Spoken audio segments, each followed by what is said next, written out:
Hello students. आज हम taxonomy में प्लांट आइडेंटिफिकेशन टूल हर्बेरियम के बारे में पढ़ेंगे।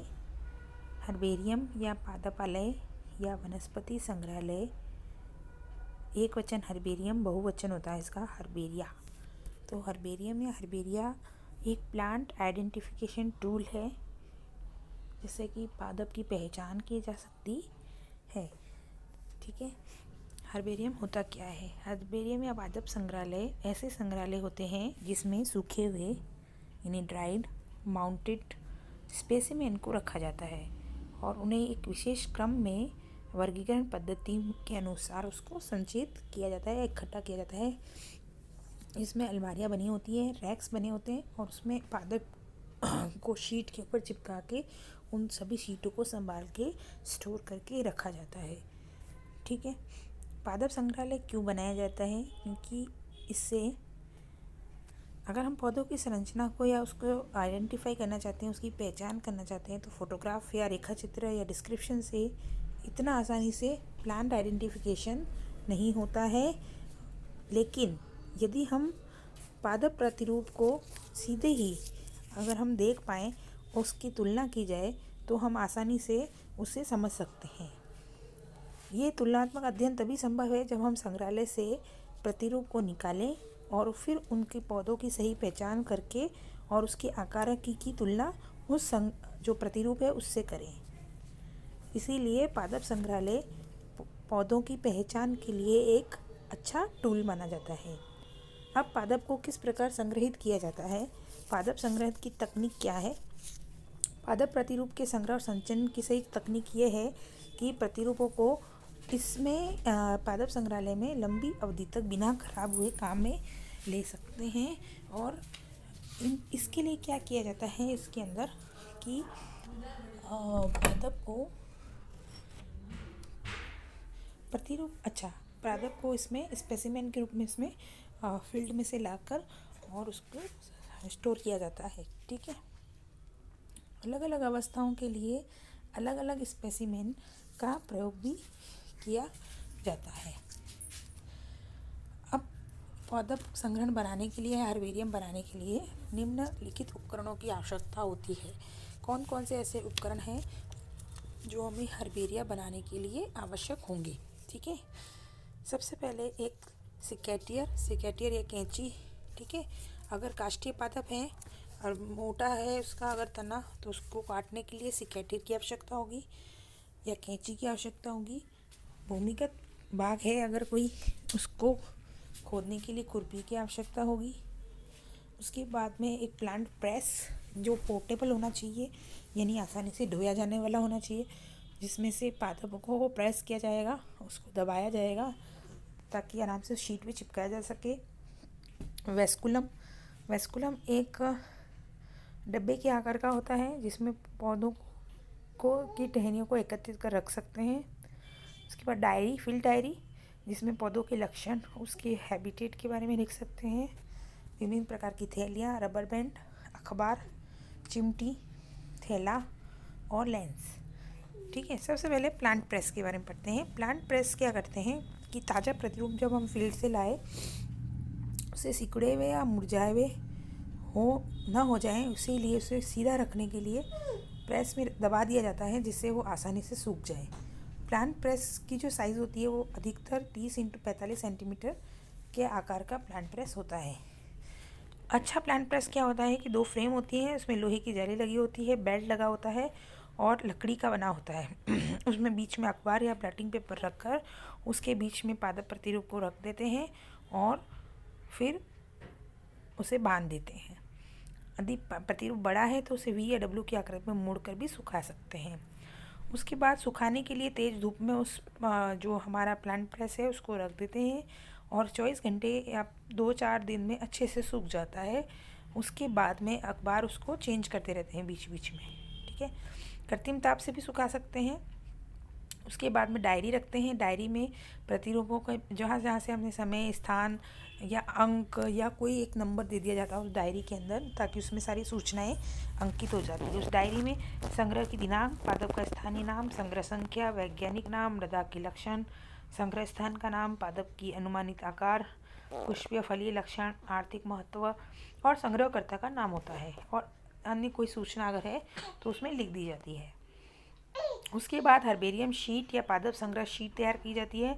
पादप संग्रह शीट की जो आकार होता है वो 11.5 इंच इंटू 16.5 इंच के करीब होता है, यानी 28.75 इंटू 41.25 सेंटीमीटर के आसपास होता है। उस पे पादप संग्रहालय का नाम होता है। ये हैंडमेड शीट होती है, और हैंडमेड शीट इसके अलावा इसके नीचे की तरफ एक लेबल होता है जिसमें कि ये सारी जो जानकारी होती है वो लिखी जाती है, और फिर उसे जो भी हम स्पेसिमेन होता है, हमारा पादप की जो डंडी होती है, डंठल होता है, उसको हम चिपका देते हैं या आरोपित कर देते हैं। आरोपित करने के लिए मर्क्यूरी क्लोराइड युक्त गोंद या फेविकॉल का यूज़ करते हैं, और उसके पर फिर संग्रह जो शीट होती है, हर्बेरियम शीट, उस पर उसे चिपका के थोड़ी देर सुखा लिया जाता है। उसके बाद में उसमें लेबल होता है। लेबल के अंदर निम्न की सूचनाएं अंकित करना आवश्यक होता है: वंश, जाति, कुल का नाम, संग्रह स्थल का नाम, आवास का नाम, संग्रह दिनांक, संग्रहकर्ता का नाम, फील्ड नंबर, जो आपकी फील्ड डायरी में नंबर होता है वो। प्रतिरूप को पहचानने के लिए यदि कोई स्पेसिफिक बात है तो वो लिख देंगे, और यदि और कोई सूचना हमें लिखने चाहें तो हम उस लेबल में, हर्बेरियम शीट के साइड में जो लेबल होती है उसमें रख देते हैं। अब इनको स्टोर करना, ये जो हर्बेरियम शीट्स होती हैं इनको स्टोर किस प्रकार से किया जाता है, अरेंज किस प्रकार से किया जाता है, तो सारे के सारे जो भी शीट्स होती हैं उनको जीनस नाम के फोल्डर के अंदर या फाइलिंग की जाती है। तो एक फ़ोल्डर होता है मोटे कागज़ का, जो कि किसका बना, किसके लिए, जीनस के लिए होता है ना। उसके अंदर उस शीट्स को रख के, एक जीनस का एक फोल्डर होता है, उसके अंदर उन शीटों को रख कर फिर लकड़ी या स्टील की अलमारियाँ बनी होती हैं, उसमें खाँच होती है, और उन खाँच के अंदर रखा जाता है शीट्स को। और ये जो खाँच होती है, अलमारियाँ होती है, वो किस तरह से होती है, बेंथम उकर या फिर एंगलर पेंट्रल के वर्गीकरण पद्धति के आधार पे ही व्यवस्थित रहते हैं। ठीक है। अब प्रतिरूप या जो हर्बेरियम शीट है उनको हम किस तरह से सेफ रख पाएंगे, उनको से कीटाणु, जीवाणु, कवक व सूक्ष्म जीवों से बचाने के लिए हम क्या करते हैं, पैरा डाइक्लोरोबेंजीन या फिर नेफ्थलीन की गोलियों को भी रख सकते हैं, और या फिर 2% मर्क्यूरी क्लोराइड का स्प्रिट में घोल बनाकर छिड़क देते हैं। ठीक है। और 1 साल में एक बार कार्बन डाइसल्फाइड से उसको फ्यूमिगेट भी किया जाता है, धूमित किया जाता है, धुआं किया जाता है, जिससे किसी भी प्रकार के सूक्ष्म जीव, कवक आदि उस प्रतिरूप को नष्ट न कर पाएँ। ठीक है। आधुनिक वर्गीकी में पादप संग्रहालय की अत्यधिक भूमिका रही है। ये जो है ना, जाति, कण, कुल, लक्षण, उनकी भूतल पर सभी उगने वाले सभी पौधों का जो ज्ञान है वो पादप संग्रहालय में उपस्थित है। हम पादपों के अध्ययन इसकी सहायता से, पादप संग्रहालय की सहायता से आसानी से कर सकते हैं। और विश्वविद्यालय, स्नातकोत्तर महाविद्यालय में पादप संग्रहालय की स्थापना हमेशा ज़रूर करनी चाहिए, और आपको विजिट भी करते रहना चाहिए। विश्व के कुछ पादप संग्रहालय की बात करें तो विश्व के कुछ पादप संग्रहालय जैसे कि रॉयल बॉटनिकल गार्डन क्यू बहुत सबसे बड़ा पादप संग्रहालय हर्बेरियम है, जहाँ 60 लाख से अधिक स्पेसिमेन है।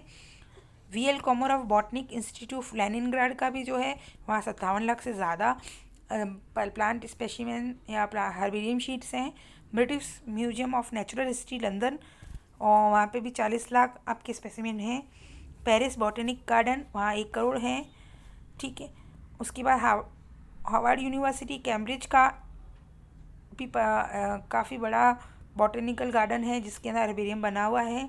हमारे इंडिया का कोलकाता में इंडियन बॉटनिक गार्डन जो है वो सबसे बड़ा है। ठीक है। और ये इस तरह से ये कई सारे जो हैं हर्बेरियम हैं, जैसे national herbarium Melbourne, botanic garden Uppsala, botanic garden Zurich, botanic garden Vienna, हमारे इंडिया में forest research institute Dehradun, national botanic herbarium Lucknow, और जयपुर पादप संग्रहालय, राजस्थान विश्वविद्यालय का वनस्पति विज्ञान विभाग आदि। ठीक है। हम भारत के कुछ हर्बेरियम की बात, हर्बेरिया जो है उनकी बात करते हैं। तो भारत के अंदर 19वीं सदी में जो हुकर द्वारा प्रकाशित थी फ्लोरा ऑफ ब्रिटिश इंडिया, और बेंथम हुकर की जो जेनेरा प्लांटेरम थी, उसमें भारतीय पुष्पीय पादपों का अत्यधिक वर्णन हुआ है ना। तो इस कार्य को ये कार्य जेनेरा प्लेंटेरम आने के बाद ही हर्बेरियम जो है वो बनने शुरू हुए हैं। और भारत में जो हर्बेरियम स्थापित करने का सब प्रथम काम जो है वो BSI कोलकाता ने किया था। उसके बाद वन अनुसंधान संस्थान FRI Dehradun, national botanical garden Lucknow, Indian agriculture institute IARI नई दिल्ली, और इन्होंने भी काफ़ी हर्बेरियम और उपयोगी हर्बेरियम विकसित किए। ठीक है, भारत में कुछ हर्बेरियम को सूचीबद्ध किया गया है। जैसे हम बात करते हैं, ये आप देख रहे हैं टेबल, जिसमें कि स्थापना वर्ष, हर्बेरियम शीट की संख्या लगभग, और जितने भी कहाँ कहाँ कौन कौन से राज्यों के पादप सम्मिलित हैं वो भी इसमें टेबल में आप देख सकते हैं। तो सबसे बड़ा जो बॉटनिकल गार्डन है वो है हर्बेरियम है the central national herbarium Indian botanic garden Shibpur Kolkata Paschim Bengal का। और BSI का जो देहरादून में है the northern circle herbarium botanical survey of India, उसका भी काफ़ी बड़ा हर्बेरियम है। उसके अलावा the eastern circle herbarium BSI का, तो BSI के सारे सर्कल जो हैं वो काफ़ी बड़े हैं। जोधपुर में भी हैं द राजस्थान का the arid zone circle herbarium. उसके अतिरिक्त forest research institute herbarium Dehradun और national botanic garden herbarium Lucknow, और ये भी काफ़ी जो है प्रसिद्ध हर्बेरियम हैं।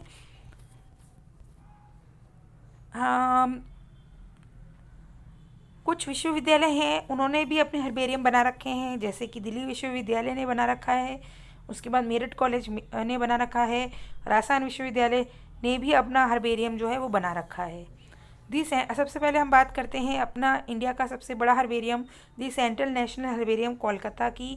ये एशिया का ही सबसे बड़ा हर्बेरियम है। इसकी स्थापना 1793 में विलियम्स रॉक्सबर्ग ने ईस्ट इंडिया कंपनी के वानस्पतिक उद्यान कोलकाता में की थी। इसमें प्रतिरूपों की संख्या जो है वो 25 लाख से भी अधिक है ना। और जो प्रतिरूप हैं, प्रादर्श हैं, वो काफ़ी सुव्यवस्थित हैं और एक ही विशिष्ट प्रकोष्ठ में उसको प्रिजर्व किया गया है। इसका जो है हर्बेरियम जो है वो ये 200 वर्ष पुराना है। और विलियम रॉक्सबर्ग ने इंडियन फ्लोरा के जो आधिकारिक विद्वान थे, बहुमुखी प्रतिभा के धनी थे, उन्होंने इसे स्टैब्लिश किया था। और काफ़ी उपयोगी योग जैसे Wallich, Griffith, Hooker, Thomson, Clarke, डी चीकिंग, इनके भी काफ़ी इनमें प्रयास रहे और उन्होंने भी इस पे कार्य किया। उसके बाद में जो पादप संग्रहालय है ये वाला कोलकाता का, ये बैंथम हुकर पद्धति पर आधारित है।